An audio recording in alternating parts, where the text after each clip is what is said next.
together societies and facilitates cooperation and acceptance. However, with such power, a lack of it can have equally detrimental effects. As I've grown to witness this lesson, one of the most prominent issues is how people base their ability to respect one another based on their preconceptions and biases, which is harmful as it ostracizes sectors of the community and makes people feel unwelcome in sharing themselves. One of the most striking examples of this is seen in the lack of respect for femininity on a global scale. Many people believe that feminine individuals are weaker than their masculine counterparts due to the inherent physical strength of men. This leads many to believe that feminine people can't succeed to the same extent and swiftly trivializes and undermines those who do thrive in their abilities. This is harmful as it discourages valuable perspectives from being shared that can harbor societal growth, leading to harmful stagnation. My name is Avi Deshman, and as a feminine individual, I am no stranger to this treatment. However, I'm proud to share these negative experiences as stories of the past, and more importantly, how we can use them to become stronger people. My femininity, like many others, often becomes a barrier to my achievements. People expect a man to act and look a certain way, a stereotypically masculine way. So when they saw me, someone who didn't conform to these boundaries, I was immediately deemed as soft and unnatural. I had people my age making fun of my demeanor, and even grown adults spreading false narratives of my life. This haunted my passion to apply myself, and people would focus on my body language and tone rather than the value I had to offer in both academic and personal environments.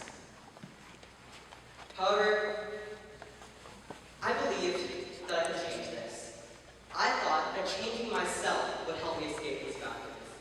So I started to shift my voice and my body language to appear more masculine, hopefully able to escape this. However, I slowly lost myself trying to please people who did not define my success. I also once believed that my accomplishments could help me escape these boundaries, but I was saddened to realize that in those moments, these boundaries become stronger. Due to my perceived weakness, when people witnessed my accomplishments and instead bruised their inner feelings of superiority and led them to undermine my progress. No matter the scale of my success, I was constantly surrounded by whispers diminishing the hard work and effort I put into my craft. My excitement to participate in discussions was replaced by fear of judgment and suppression. My story is a prime example of the walls that society tries to place on femininity, which can be extremely discouraging. However, a shift in my journey was when I realized that these walls are not indestructible. When I realized that my confidence in myself opened much larger doors.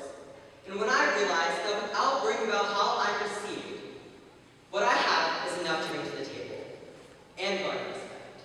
This was the key to breaking the walls that confine me. Following this development, I was recently internationally recognized for a marketing campaign, where I used my femininity proudly in both my report and my presentation, leading me to success I never would have faced without escaping suppression. So to those who see themselves in my stories, it's important to remember these experiences not as obstacles, but more as motivation to show the world that femininity is of immense value. Although respect from others may seem necessary in reaching success, at the end of the day, it's respect that we have for ourselves that helps us escape the limits placed on us by those who can barely reach the surface of our greatest potential. So when you all leave this room today, I challenge you to be unapologetically yourself. So together, we can break down these walls and rebuild them to a path towards success. Thank you so much.